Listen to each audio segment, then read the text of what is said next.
60 hours to glory. Brigadier Farhan, आज हमारी टीमें किन मराइल में से गुजरेंगी?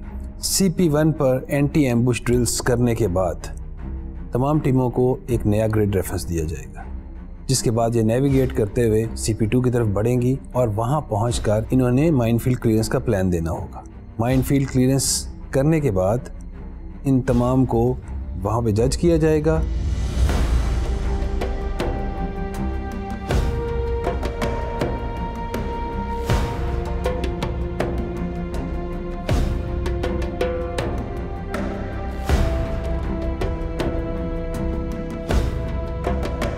माइनफील्ड क्लियरेंस की ड्रिल कुछ इस तरह से होती है कि आप दुश्मन के इलाके में गुजर रहे हो और आपका सामना दुश्मन की माइनफील्ड से हो जाए, तो आपको क्या करना होता है, आपको माइनफील्ड किस तरह ब्रीच करनी होती है, ये इस ड्रिल में सब डिस्प्ले किया जाता है।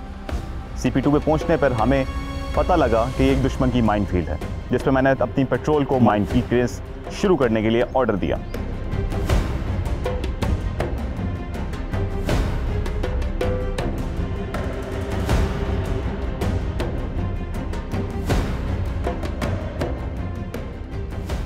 बेसिकली दुश्मन अपने बॉर्डर के ऊपर डिफेंसिव माइनफील्ड लगाता है ताकि दुश्मन को रोका जा सके। माइनफील्ड क्लियरेंस के दौरान माइनफील्ड को ब्रीच करके अपनी टीम के लिए रास्ता बनाया जाता है और हमने इस चीज़ के लिए बहुत मेहनत की हुई है और मुझे यकीन है कि मेरी टीम माइनफील्ड क्लियरेंस के टेस्ट में बेहतर परफॉर्म करेगी। माइनफील्ड हमारी इसलिए सबसे बेहतर हुई थी क्योंकि जो सिपाही इमरान था हमारा, उसे बखूबी इल्म था माइनफील्ड के बारे में और उसने ड्रिल्स प्रॉपर और बहुत अच्छी की थी।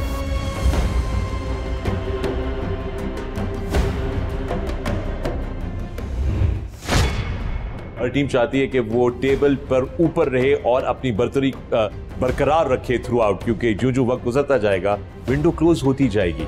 आज दो बड़े इंपॉर्टेंट चैलेंजेस जो हैं वो टीम के सामने हैं। एक तो डीलिंग विद स्ट्रेंजर्स है और दूसरा सेकंड चेक पोस्ट से थर्ड चेक पोस्ट की नेविगेशन है रात की। अल्फा 1 ने स्ट्रेंजर को कैप्चर किया। स्ट्रेंजर को कैप्चर करने के बाद सबसे पहले उसकी तलाशी ली गई कि उससे कौन कौन सा इक्विपमेंट बरामद होता है या उसके पास कौन कौन सी चीज़ें हैं जिनसे हमें मदद मिल सके, या कोई ऐसी चीज़ तो नहीं है जिससे वो हमें नुकसान पहुंचा सके।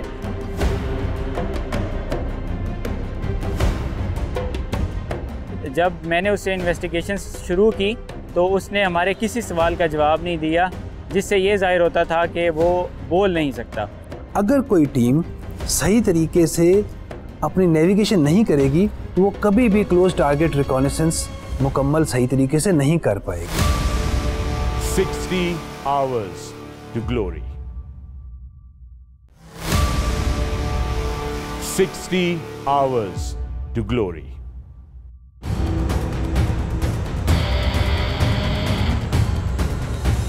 Welcome to Kakul, Pakistan Army School of Physical Training.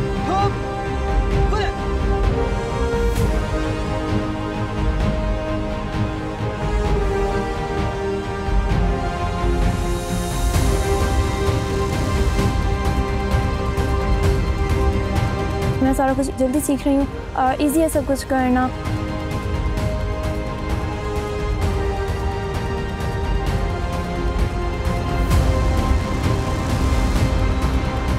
ये 60 hours to glory. आप भी जीत के बन सकते हैं हमारे सुपर फैन और शामिल हो सकते हैं तमाम एडवेंचर स्पोर्ट्स के लिए और हासिल कर सकते हैं ए ग्रेड ट्रेनिंग बिल्कुल free as your winning prize. तीसरी दफा किया, हो गया। इस टाइम पे आगे मेरा कॉन्फिडेंस है कि मैं गिव अप नहीं करती।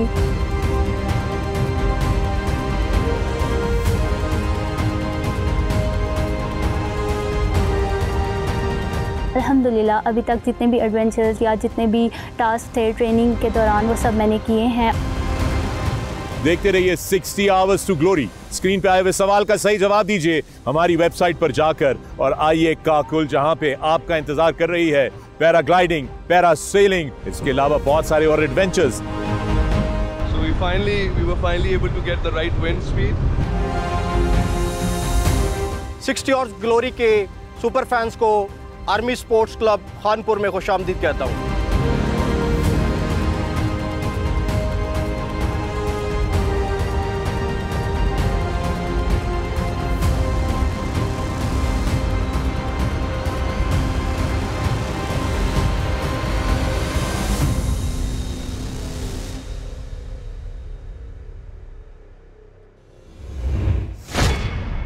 चौथे बैनुल-अक़वामी पाकिस्तान आर्मी टीम स्पिरिट मुकाबलों पे मबनी पाकिस्तान के तारीख के सबसे बड़े रियलिटी शो में एक बार फिर आपको खुशामदीद कहते हैं। पिछले एपिसोड में आपने देखा कि हमने माइन फील्ड क्लियरेंस के टास्क मुकम्मल होते हुए देखे।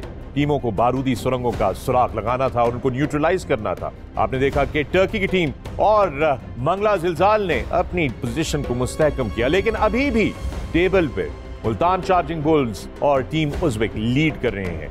कराची, भावलपुर और गुजरांवाला की टीमों को अभी भी बहुत से चैलेंजेस दरकार हैं। उनको अपनी पोजीशंस को बेहतर करना है, मगर ये एक नया एपिसोड है और आज के एपिसोड में 2 नए चैलेंजेस हैं। मैं हूं आप लोगों का मेजबान फखरे आलम और 60 आवर्स टू ग्लोरी में आप सबको खुशामदीद कहता हूं। स्क्रीन पर नजर गाड़े रखिएगा क्योंकि आपका सरप्राइज सवाल किसी भी वक्त स्क्रीन पर नमूदार होगा, जिसका सही जवाब आपने देना है हमारी वेबसाइट पर जाकर 60hourstoglory.com.pk या .com पे, और सही जवाब देके बनिए हमारे सुपर फैंस को देख लिया आपने कि कितने जबरदस्त एडवेंचर्स वो एंजॉय कर रहे हैं। आप भी विनर हो सकते हैं, सुपर फैन बन सकते हैं। So keep watching the screen, question can come at any time. इस वक्त आपकी मुलाकात करवाते हैं मेरे साथी मेजबान और मेरे मेहमान पाकिस्तान आर्मी टीम स्पिरिट मुकाबलों के रूए रवां डायरेक्टर पैच ब्रिगेडियर फरहान। सर अस्सलाम वालेकुम and welcome to the show. वालेकुम अस्सलाम। मुकाबला सख्त होता जा रहा है, जो वक्त आगे बढ़ता जा रहा है टीमों के बीच में अब ये लड़ाई वाज़ेह तौर पे नजर आ रही है। टेंशन है, हर टीम चाहती है कि वो टेबल पर ऊपर रहे और अपनी बर्तरी बरकरार रखे थ्रू आउट, क्योंकि जो वक्त गुजरता जाएगा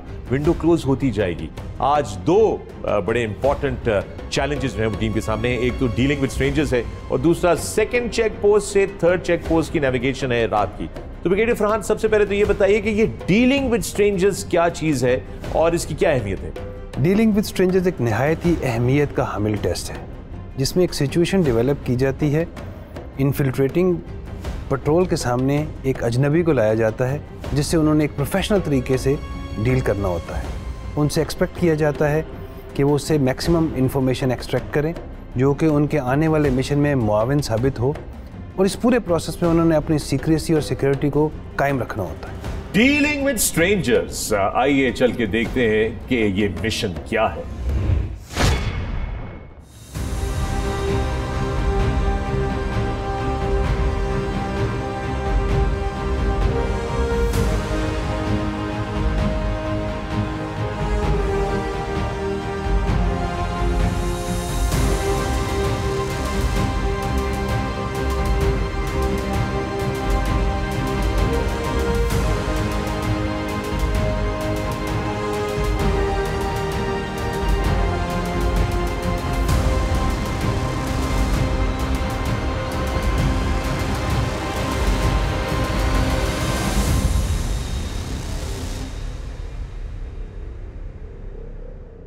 डीलिंग विद स्ट्रेंजर्स, अजनबी से मिलने का तरीका कहने को तो बड़ी मामूली सी बात लगती है, लेकिन जब दुश्मन के इलाके में आप पेशकदमी करते हैं और अचानक कोई अजनबी आपको टक्कर जाए तो उससे किस तरह इंटरैक्ट करना है, क्योंकि मिलने वाला अजनबी मुखबिर भी हो सकता है, जासूस भी हो सकता है या आम शहरी भी। इस टास्क में हर टीम को एक अजनबी टकरेगा।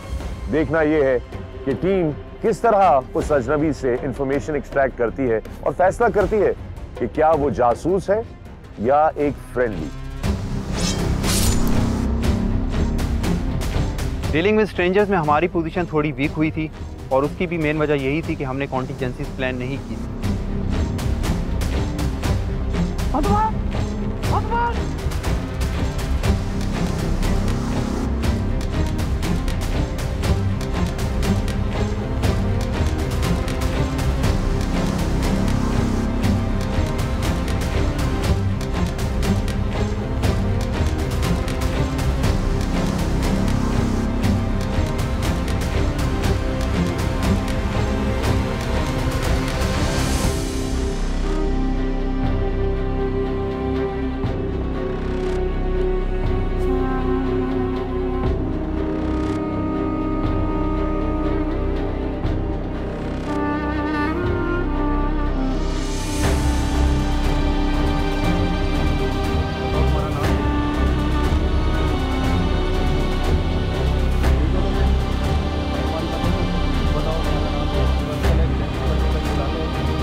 डीलिंग विद स्ट्रेंजर में सबसे पहले आपने जो भी आपको अजनबी शख्स मिलता है आपने उसका कॉर्डन करना होता है।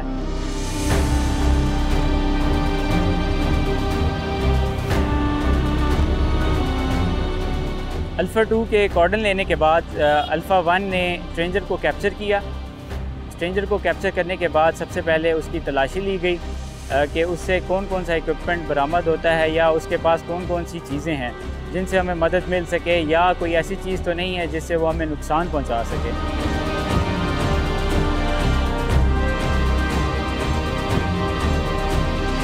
स्ट्रेंजर को कैप्चर करके उससे जितनी ज़्यादा से ज़्यादा मालूमात होती हैं वो हासिल करना होती हैं, उस इलाके के बारे में, उसके बारे में, दुश्मन की पोजीशंस के बारे में कि वो कहाँ कहाँ पे डिप्लॉय हैं। ये सारी मालूमात हासिल करने के बाद आप अगर बॉर्डर के करीब हैं और अपने इलाके के करीब हैं तो वापस उसे अपने इलाके में लेके आ जाते हैं।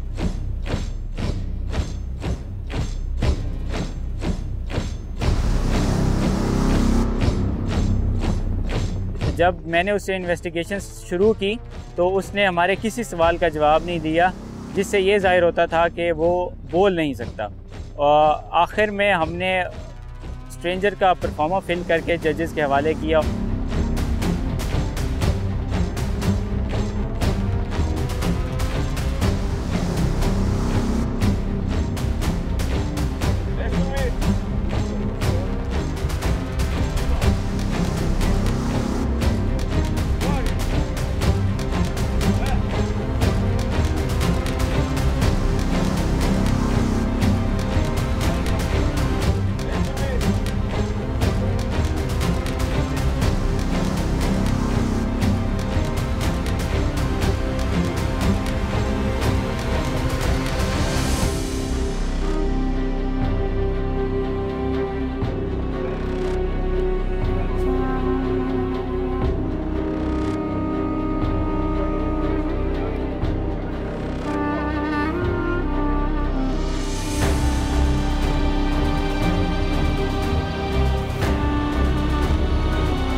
के इलाके में जब भी हम क्लैंडस्टाइन ऑपरेशन के लिए जाते हैं तो वहाँ पे मौजूद कोई भी सिविलियन हमारे ऑपरेशन में एक रुकावट बन सकता है, क्योंकि वो दुश्मन को हमारे बारे में आगाही दे सकता है, जिसकी बुनियाद पे हमारा ऑपरेशन फेल भी हो सकता है। CP नंबर 2 पे हमें कॉन्टीजेंसी दी गई, जिसके अंदर एक स्ट्रेंजर हमारी तरफ बढ़ के आ रहा था, जिस पर मेरे कमांड के ऊपर मेरी पेट्रोल में अल्फ़ा 2 टीम ने उसके इर्द गिर्द कॉर्डन लिया, जबकि अल्फ़ा 1 जो कि मेरे अंडर कमांड थी, हमने मूव इन करके उसको हिरासत में लिया।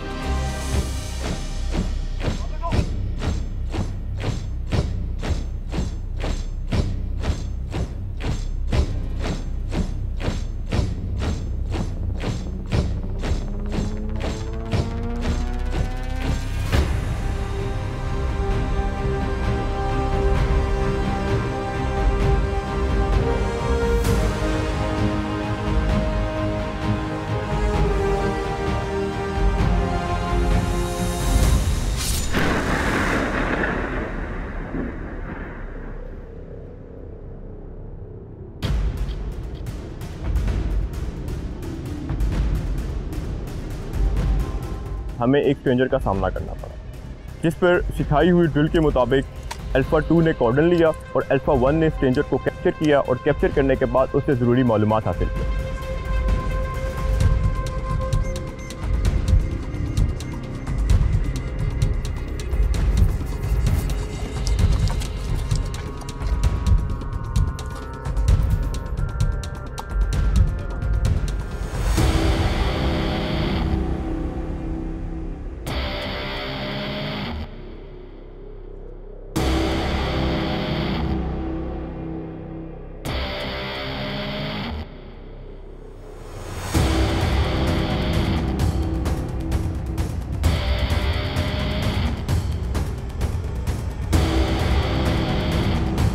मालूमात हासिल करने के बाद हमने SOP के मुताबिक उसको छोड़ दिया ताकि वो अपनी फौज के पास ना जा सके और उनको जाके हमारी इस इन्फिल्ट्रेशन और इस मिशन के बारे में कोई इन्फॉर्मेशन ना दे, क्योंकि इन्फिल्ट्रेशन एक ऐसा मिशन है जिसका पहला हदफ सीक्रेसी और सरप्राइज़ को अचीव करना होता है। तो इस चीज़ को बरकरार रखने के लिए और इस चीज़ को हासिल करने के लिए हमने उसको किसी एक मशहूर निशान पर छोड़ दिया।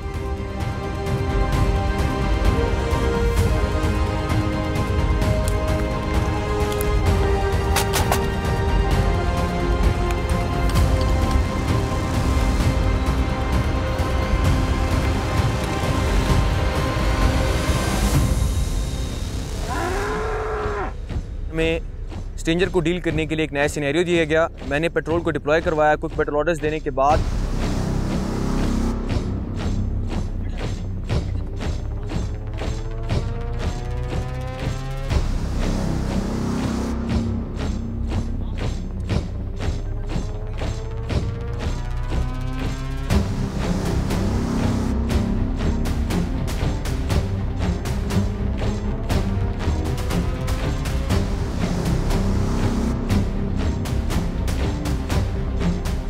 अल्फ़ा 2 ने आउटर कॉर्डन लिया और अल्फ़ा 1 ने सर्चिंग स्टार्ट कर दी।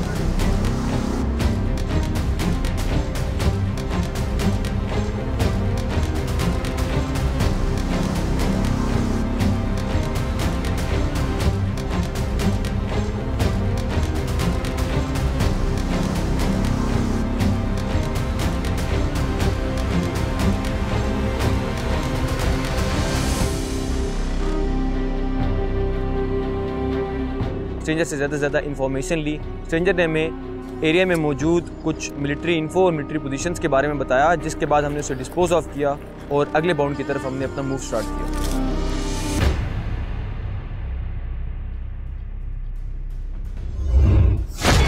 Navigation, Pakistan army team spirit मुकाबलों में नेविगेशन कितनी अहमियत रखती है और क्यों इस तरीके से रात के अंधेरे में नेविगेशन करवाई जाती है?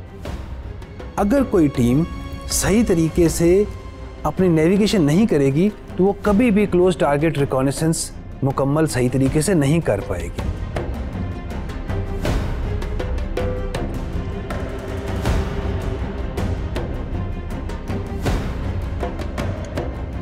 सीक्रेसी के साथ और स्टेल्थ के साथ अपना काम रात की तारीकी में मुकम्मल करना होता है ताकि उनकी लोकेशन कभी भी कॉम्प्रोमाइज ना हो।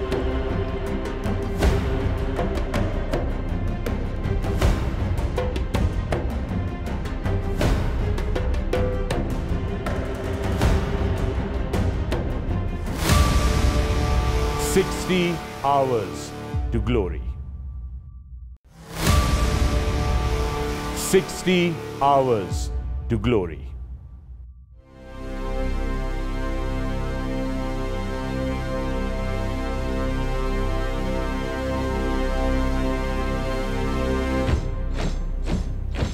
जवानों, हिम्मत नहीं हारनी, अपने हौसले बुलंद रखने हैं।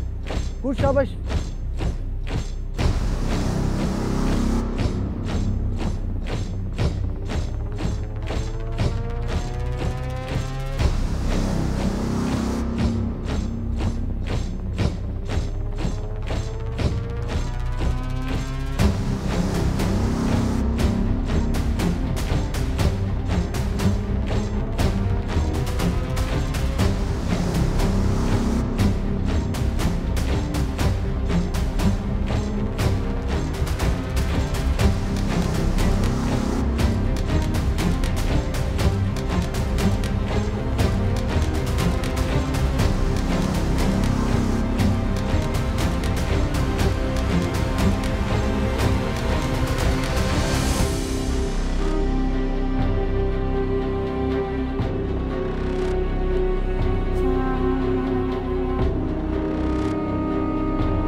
तो दोस्तों आपने देखा कि टीमों ने किस शानदार और मुश्किल तरीके से इस टास्क को मुकम्मल किया है। ब्रिगेडियर फरहान, आपने भी देखा ये मनाजिर, रात के अंधेरे में नेविगेट करना और ये सारा का सारा टास्क मुकम्मल करना इतनी मुश्किल टेरेन के अंदर। और दोस्तों हमने ये तमाम मनाजिर आप सबके लिए कैप्चर किए नाइट विजन कैमरास के थ्रू। पहली दफा इतने सारे नाइट विजन कैमरास पाकिस्तान की तारीख में किसी शो के लिए जो है वो इस्तेमाल किए होंगे। तो सर ये navigation, Pakistan army team spirit मुकाबलों में नेविगेशन कितनी अहमियत रखती है और क्यों इस तरीके से रात के अंधेरे में नेविगेशन करवाई जाती है? अगर पैट्स कंपटीशन का मेन काम या मेन टास्क है क्लोज टारगेट रिकॉनेसेंस, जिसके लिए टीमों को तकरीबन 60 किलोमीटर का फासला तय करना पड़ता है। कहने को ये 30 स्क्वायर्स हैं, लेकिन ये बन तकरीबन 900 स्क्वायर्स जाते हैं अगर इनको 30 बाय 30 के एरिया में टीमों को हम कैलकुलेट करें। अगर कोई टीम सही तरीके से अपनी नेविगेशन नहीं करेगी तो वो कभी भी क्लोज टारगेट रिकॉनेसेंस मुकम्मल सही तरीके से नहीं कर पाएगी। इसलिए उन्हें सीक्रेसी के साथ और स्टेल्थ के साथ अपना काम रात की तारीकी में मुकम्मल करना होता है ताकि उनकी लोकेशन कभी भी कॉम्प्रोमाइज ना हो। इस वक्त हुआ है कि हम जाके नजर डालें अपने टेबल के ऊपर। So it's over to you colonel Umair Bangash. Minefield को क्लियर करने के बाद अगला टेस्ट था सरप्राइज टेस्ट। ये सरप्राइज टेस्ट जब दिया गया तो इनको नहीं पता था कि किसी अजनबी का सामना करना पड़ेगा और यही सरप्राइज टेस्ट था, डीलिंग विद द स्ट्रेंजर्स, यानी दुश्मन के इलाके में अजनबी का सामना। कहते हैं कि no competition no progress. Teams में अभी तक वो स्पिरिट जागा हुआ है, they are competing and they have shown the progress. Quetta हिंगोरियंस के लिए बहुत अच्छी खबर है कि पहली बार पॉइंट्स टेबल पर कोयटा हिंगोरियंस ने पहली पोजीशन हासिल की है, जबकि मुल्तान चार्जिंग बुल्स ने कदरे बेहतर परफॉर्मेंस शो की पिछले कॉम्पिटिशन्स के निस्बत और दूसरे नंबर पर आ चुके हैं, जबकि तीसरी पोजीशन शेयर की है रावलपिंडी पासबान ने बहावलपुर थंडर्स के साथ, और बहावलपुर थंडर्स बतदरीज बेहतर होते चले जा रहे हैं। चौथे नंबर पर लाहौर तेजोतुन पहले मुकाबले के बाद अब थोड़ा नीचे आई और पॉइंट्स टेबल पर कायम है। पांचवें नंबर पर मंगला जिलजाल कराची जिंदा दिल के साथ पोजीशन को सिक्योर किए हुए है, जबकि छठे नंबर पर मुसलसल गुजरावाला सरफरोश अभी तक कायम है और लगता है उन्हें इस कंपटीशन में बहुत मेहनत करनी पड़ेगी वापस आने में। बैनुल अक़वामी टीमों की बात की जाए, श्रीलंका नीचे जा चुकी है और अब टीम जॉर्डन ने एक बार फिर अपना लोहा मनवाया है और पहले नंबर पर है, जबकि दूसरे नंबर पर टीम टर्की और तीसरी पोजीशन शेयर की है टीम उज़्बेकिस्तान और श्रीलंका ने। मैं हूं लेफ्टिनेंट कर्नल उमैर बंगश। मिलते हैं अगली एपिसोड में, लेकिन उससे पहले चलते हैं ओवरऑल स्कोर्स की जानिब।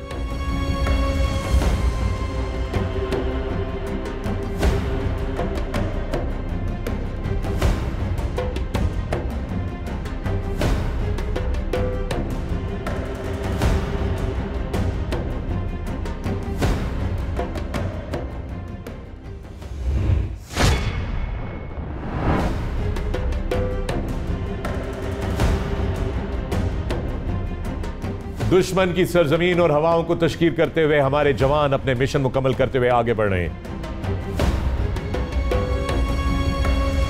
क्या वो टेम्पो मेंटेन रख पाएंगे? Because there are still slips between the cup and the lips.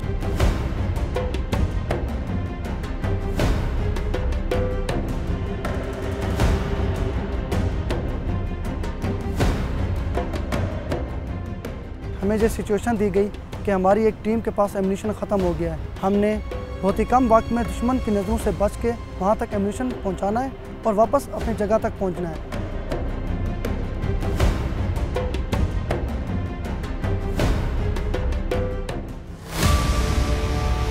60 hours to glory. 60 hours to glory. Thank you colonel Umair Mangesh. और सूरत हाल टेबल के ऊपर बड़ी इंटरेस्टिंग बनती जा रही है। मुल्तान चार्जिंग बुल्स ने चार्ज संभाला हुआ है, लेकिन टर्की की टीम ने उज़्बेक टीम को पीछे करके अपनी पोजीशन जो है वो स्ट्रांग कर ली है। और ब्रिगेडियर फरहान, इंटरेस्टिंगली क्वेटा हंगोरियंस ने इन दोनों टास्क में इस साल के पैट्स में सबसे ज्यादा स्कोर हासिल किए। Very interesting. It is interesting they have done well in these two tests, but let's hope they can maintain the tempo. क्या वो टेम्पो मेंटेन रख पाएंगे? Because there are still slips between the cup and the lips.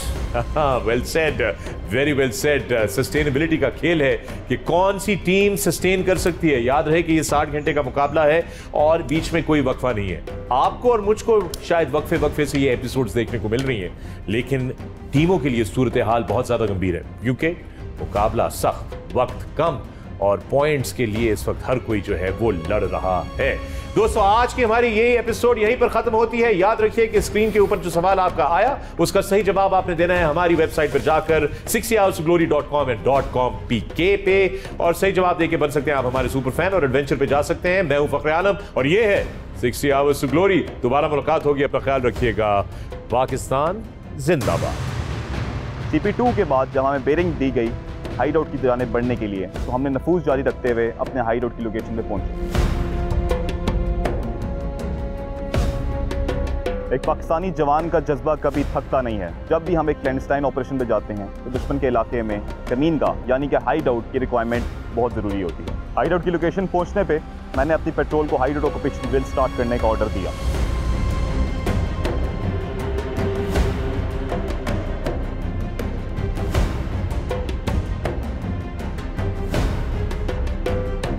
Hide out को हासिल करने का मकसद दुश्मन की टेरेन में एक महफूज जगह को अपनाना है।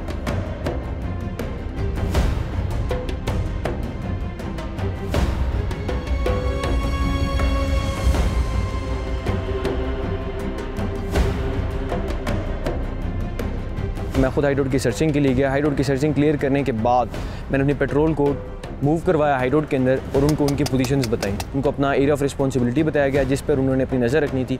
एक बड़ी रिलैक्स और एक बड़ी फायर पोजीशन में वहाँ पर हाइड आउट में मौजूद था।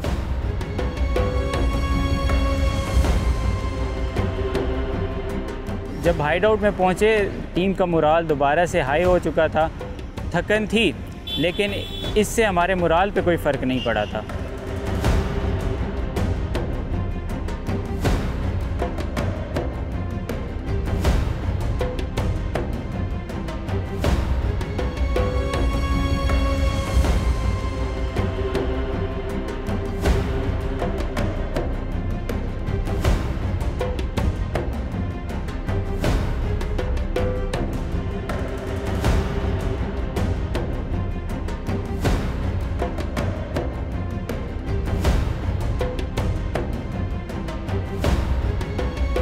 हमें जो सिचुएशन दी गई कि हमारी एक टीम के पास एम्यूनिशन ख़त्म हो गया है, हमने बहुत ही कम वक्त में दुश्मन की नज़रों से बच के वहाँ तक एम्यूनिशन पहुँचाना है और वापस अपनी जगह तक पहुँचना है।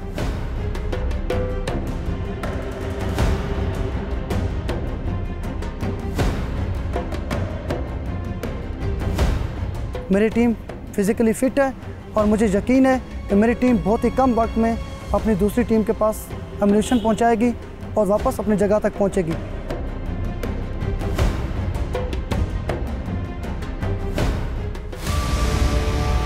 60 Hours to Glory।